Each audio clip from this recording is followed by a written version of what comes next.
Août 1975. Devant le Congrès américain, ce sont des milliers de pages, jusqu'à présent top secrètes, qui s'apprêtent à être déclassifiées. Une montagne de documents que personne n'aurait jamais dû voir, qui n'auraient jamais dû être rendus publics. Des expériences pseudo-scientifiques menées sur des citoyens américains et du monde entier pendant plus de 20 ans dans le secret le plus total. Drogue, manipulation, détournements mentaux, tout se trouvait ici. Des preuves irréfutables, des témoignages poignants, des révélations terrifiantes, et derrière tout ça un nom, gravé dans les archives et qui marquera l'histoire. Le projet MKUltra.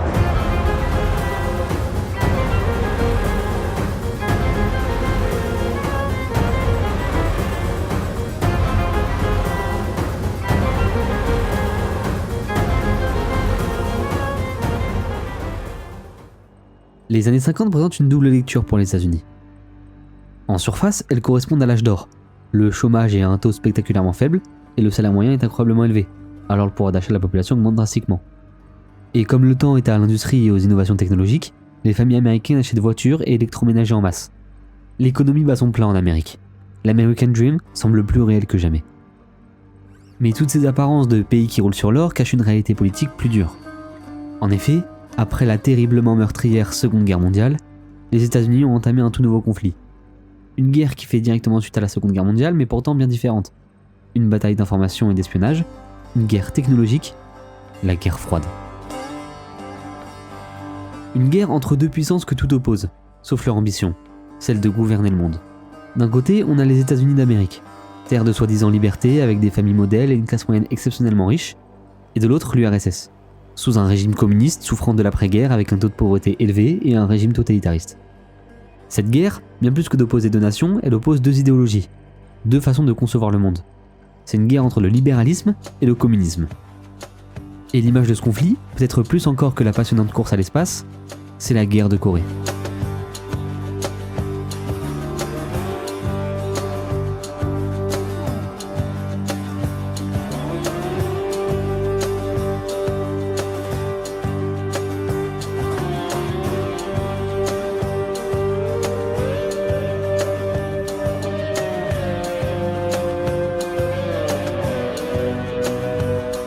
La Corée est alors coupée en deux, avec une Corée du Nord communiste, dirigée par Kim Il-sung, appuyée par les Soviétiques et les Chinois, et au sud un régime soutenu par les États-Unis et leurs alliés. Et en Corée, le conflit est bien armé et brutal. Les combats sont interminables. Pour les jeunes soldats envoyés combattre à l'autre bout du monde, c'est un véritable enfer. Des hivers glaciaux, des terrains montagneux, hostiles, et des batailles sanglantes où les soldats se battent encerclés, presque sans espoir. Beaucoup tombent au combat et d'autres sont capturés. Les jeunes soldats américains ne comprennent plus pourquoi ils se battent. Ils ne comprennent plus les choix de leur gouvernement et commencent de plus en plus à déserter le champ de bataille. Dans le même temps, lors de leur libération, les prisonniers se voyaient être profondément convertis au communisme. Mais pour le gouvernement américain, il ne s'agit plus ici de leurs soldats, formés sur le sol américain et prêts à tout pour se battre pour leur nation. Non, pour eux c'est sûr, il s'agit là de la preuve que les soviétiques ont trouvé le moyen de leur manipuler le cerveau. Mais si les soviétiques possèdent une telle arme, une arme permettant de détourner chaque humain de son but premier, de lui faire dire, croire et faire n'importe quoi, si l'URSS a la capacité de le faire, alors il est impératif que les États-Unis rattrapent leur retard. Et c'est dans ce contexte, dans ce climat extrêmement tendu entre peur et paranoïa, que la CIA, dirigée par Alan Dulles, lance l'un de ses projets les plus sombres. À l'origine appelé Projet Bluebird, puis Projet Artichoke, c'est en 1953 que le projet MKUltra est officiellement lancé, avec à sa tête un chimiste, tout aussi brillant que obscur, celui qu'on appelle aussi le chef empoisonneur de la CIA, Sidney Gottlieb. Gottlieb a carte blanche et budget quasi illimité, et il pense sincèrement que le contrôle mental est possible. Il pense que la drogue peut être l'arme principale de cette guerre. De la drogue oui, mais pas n'importe laquelle. Il pense surtout à une drogue, découverte en 1943 dans un laboratoire en Suisse, celui de Albert Hofmann, qui synthétise alors une nouvelle molécule dérivée d'un champignon, l'ergot de seigle, le lysersaor-diéthylamide, le LSD. Lors de sa découverte, Hofmann en absorbe involontairement une petite quantité et observe alors agitation, vertige et une imagination stimulée avec des objets prenant des formes grotesques. Il subit ce jour-là une petite expérience psychédélique, la première de l'histoire. Puis 3 jours plus tard, il en reprend une dose bien plus conséquente, et cette fois-ci volontairement. Il prend alors son vélo pour rentrer chez lui, pensant que la dose était encore trop faible pour provoquer des effets plus importants, mais ce jour-là, jour symboliquement appelé le Bicycle Day, l'humanité a découvert le voyage hallucinogène.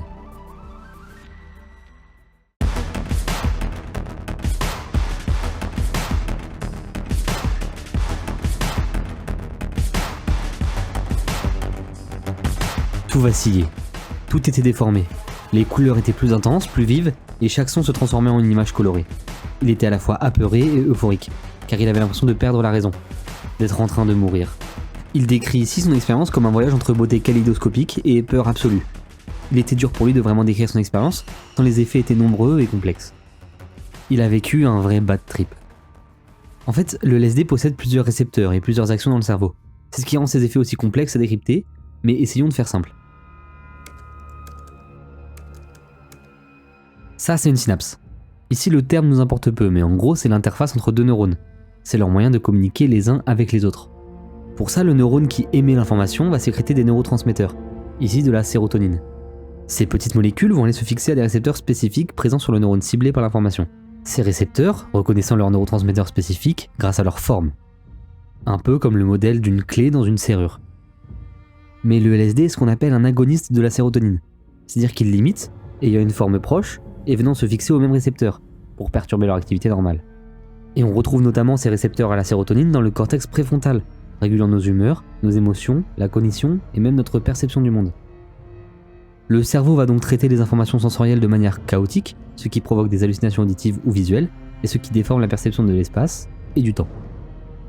Mais en plus, le LSD a la particularité de créer des connexions entre des régions de notre cerveau qui ne sont normalement pas censées se parler entre elles. Et c'est cette hyperconnectivité qui explique de nombreux effets du LSD. En bref, le LSD ça met le bazar absolu en imitant certains neurotransmetteurs et en désorganisant toute l'architecture du cerveau, ce qu'en fait une drogue extrêmement puissante.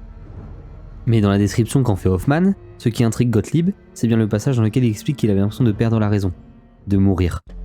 Et si le LSD permettait vraiment de faire perdre la tête, de remettre le cerveau à zéro, comme une mort de la personne qu'on était avant, et qu'on pouvait lui faire réapprendre ou lui faire croire ce que l'on veut.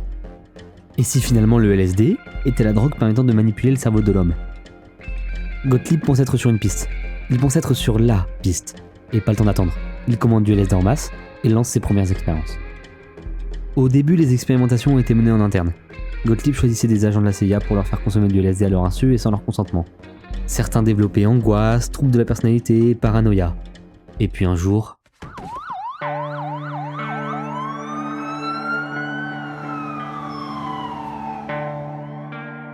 Frank Olson était un scientifique travaillant pour la CIA sur des projets d'armes biologiques.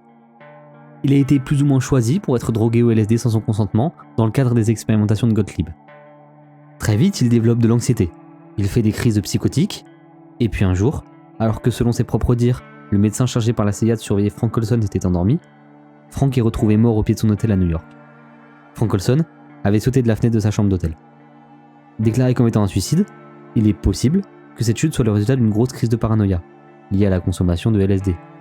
Mais il est aussi possible, comme le soutient d'ailleurs son fils, que Frank Olson ait été éliminé volontairement à cause des connaissances qu'il possédait sur le projet.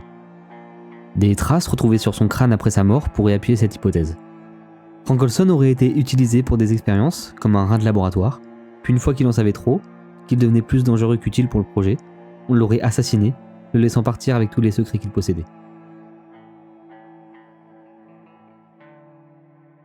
Il ne s'agit là que d'une hypothèse, mais le simple fait que cela puisse sembler vrai fait froid dans le dos.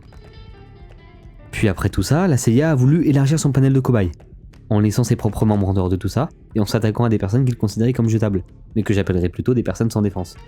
Il propose par exemple à des prisonniers toxicomanes d'être leurs cobayes, recevant des doses massives et répétées de LSD en échange d'héroïne. Quand je parle de doses massives et répétées, je parle de prisonniers ayant reçu des doses quotidiennes de LSD pendant plus de 70 jours d'affilée. Puis pour voir s'il était possible de détruire une personnalité pour la reconstruire de zéro, la CIA a commencé à faire des expériences sur des patients en hôpital psychiatrique. Et ça n'étonnera personne à ce moment-là de la vidéo, si je vous précise qu'évidemment tout cela a été réalisé sans aucun consentement. On s'entende, les patients en hôpital psychiatrique sont des malades dans le sens médical du terme, de le nom d'hôpital d'ailleurs. Et rien ne fait d'eux des déchets, rien ne fait d'eux des cobayes jetables juste parce qu'ils sont malades. Rien ne justifie de telles méthodes. Un malade ou un prisonnier reste un humain. Et la question qu'on peut alors logiquement se poser, c'est quel résultat Gottlieb tire de toutes ces expériences? Eh bien, rien. Enfin, la conclusion à ce moment-là, c'est que le LSD était très imprévisible, très instable. Les résultats, les réactions sont complètement différentes d'une personne à une autre, et ce, même dans les mêmes conditions de dosage.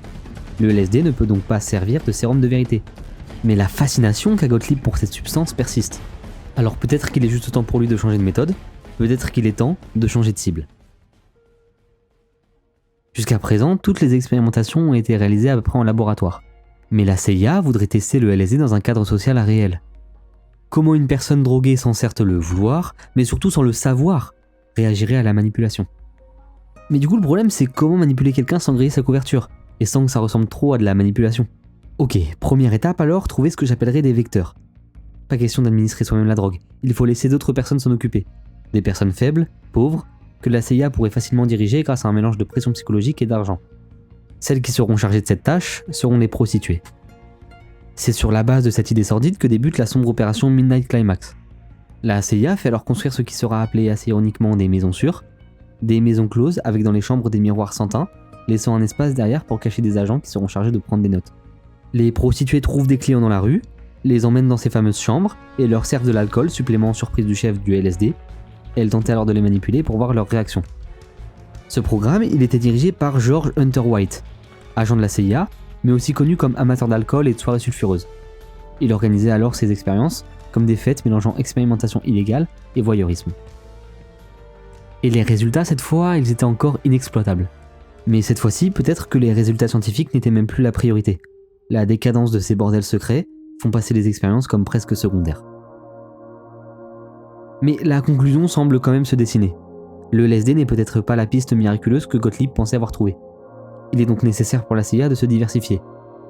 Et donc, si vous pensiez que les expériences sur le LSD étaient le seul but du projet MKUltra, alors laissez-moi vous dire que vous vous trompez royalement. En fait, le projet MKUltra, c'est 149 sous-projets, portant évidemment sur le LSD, mais aussi sur l'hypnose, l'électrochoc massif, l'isolement sensoriel, ou encore des tas de drogues alternatives, comme les amphétamines et les barbituriques. Et tous ces projets n'ont même pas eu lieu que sur le sol américain d'ailleurs. Par exemple, de nombreuses expériences ont été menées au Canada, par le médecin albanais Dr Donald Ewan Cameron, qui était chargé de mener les expériences parmi les plus dangereuses à l'Institut Allen Memorial à Montréal. Là-bas, en plus de tester le LSD et autres drogues, il réalisait des expériences par électrochoc extrêmement puissants. On parle de choc à plus de 150 volts. Et ça pendant 60 jours d'affilée. Et après ça, c'était pas fini. On les droguait avec de nombreux psychotropes et on les enfermait dans des chambres de privation sensorielle pendant 2 semaines où un seul message vocal passait en boucle et en boucle. Autant vous dire que les cobayes vivaient un véritable enfer.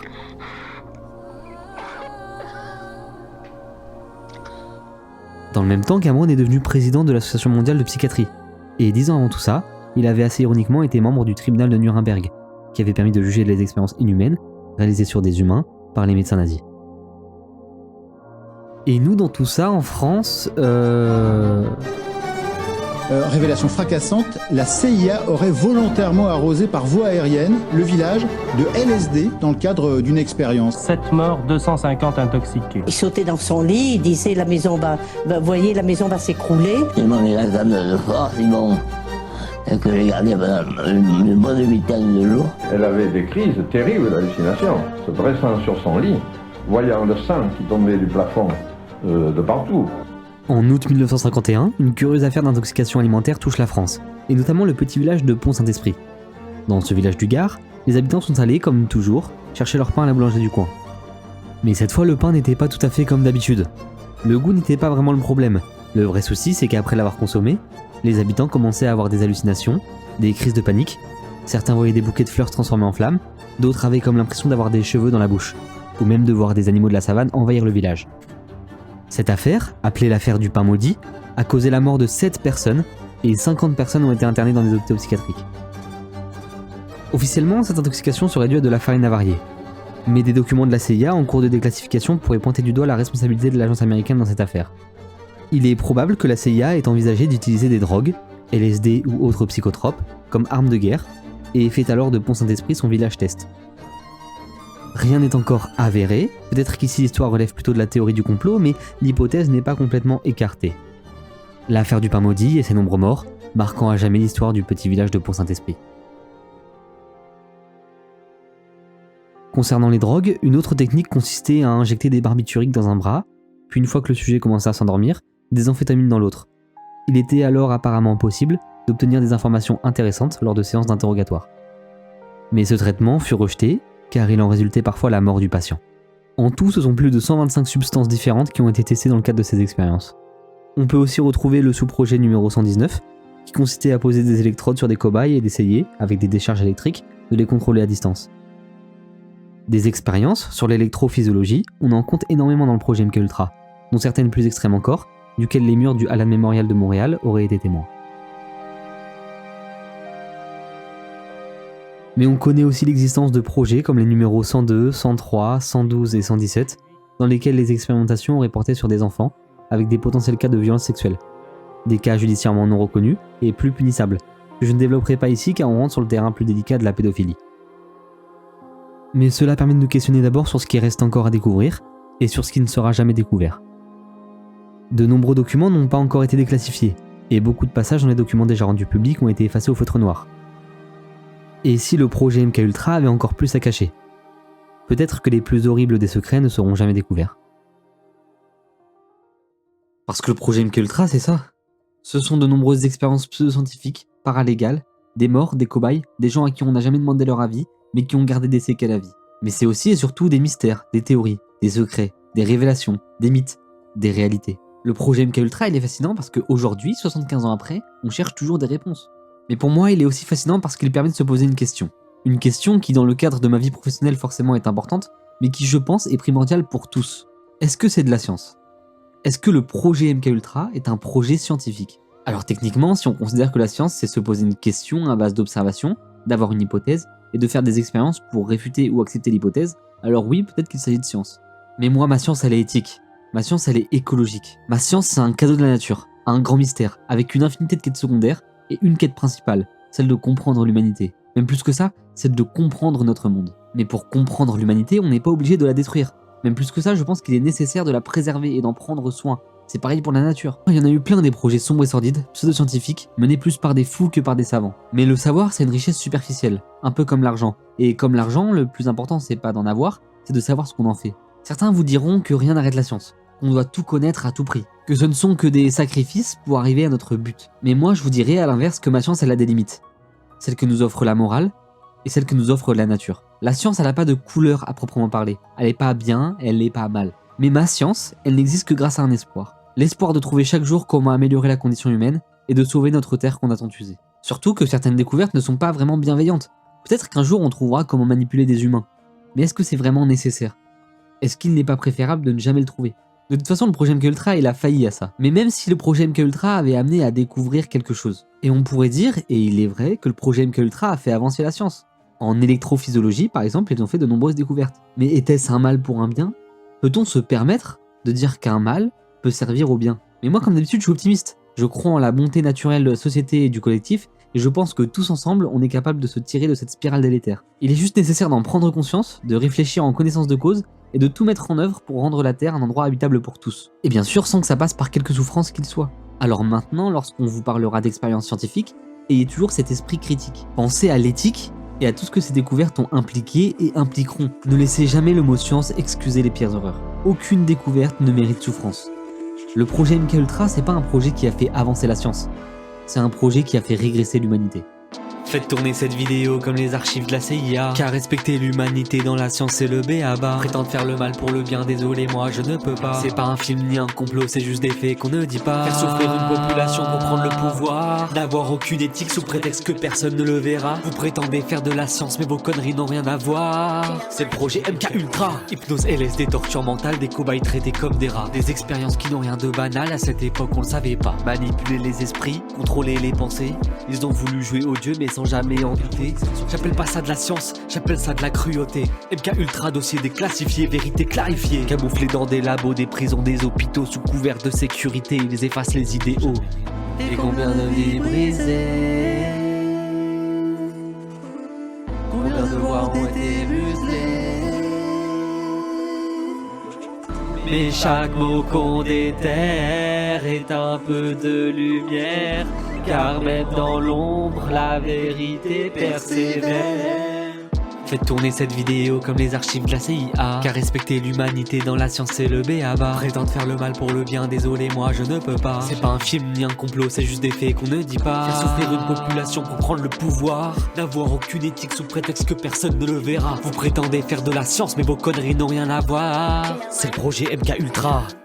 pas une fiction, pas un délire de parano. C'est pas juste un sujet random choisi pour la vidéo. Les victimes méritent mieux que l'oubli ou le silence. Alors je rappe pour elles comme acte de résilience. Ce que l'État fait dans le noir finira sous les projecteurs tôt ou tard. La mémoire est une arme et moi je la recharge. Contre les mensonges qu'on décharge, leur dossier est à charge. Va falloir compléter le livre avant qu'on puisse tourner la page. Université complice, hôpitaux transformés en laboratoire de l'ombre où l'homme est désincarné.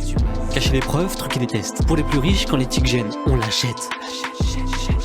Des centaines de victimes souvent sans mémoire. Droguer des patients, juste des dégâts collatéraux comme ça, juste pour voir. Les volontaires ne savaient rien, les familles encore moins. Silence d'État, c'est comme ça qu'on éteint les témoins. En pleine guerre froide, tout était bon pour gagner. Même briser des cerveaux pour mieux les reprogrammer. Contrôle mental, lavage cérébral. Faire plier la volonté humaine, leur ikigai.